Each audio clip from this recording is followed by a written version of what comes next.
मायबाप सरकार, तुमचे लेकर चांदीचे, तुमचे लेकर सोन्याचे आणि आमचे लेकर काय चिखला मातीचे का काय? अहो तुमचे लेकर एक दिवस उपाशी तापाशी राहिला तुमच्या काळजाला जखमा होणार का नाही?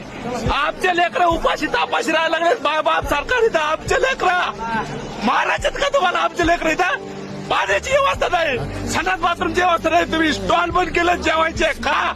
अहो तुमचं लेकरू एक दिवस उपाशी ठेवून बघा, काळजाला कशा वेळ होत्या उपाशीत का नाही तुम्ही?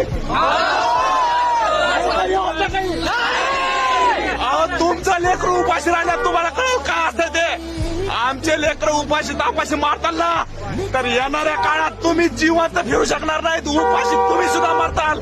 हा आमचा तळतळा तुम्हाला लागणार आहे. तुम्ही पाणी पाणी करताल पण तुम्हाला पाणी भेटणार नाही. आजचा दिवस आहे, तुम्ही सुधरा.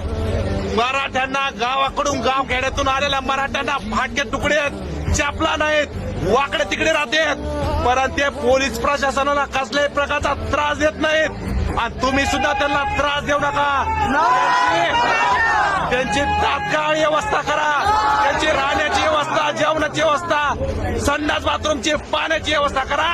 मराठे तुम्हाला इंचभर सुद्धा त्रास देणार नाहीत, हा मराठ्यांचा शब्द आहे. धन्यवाद. जय जिजाऊ, जय शिवराय.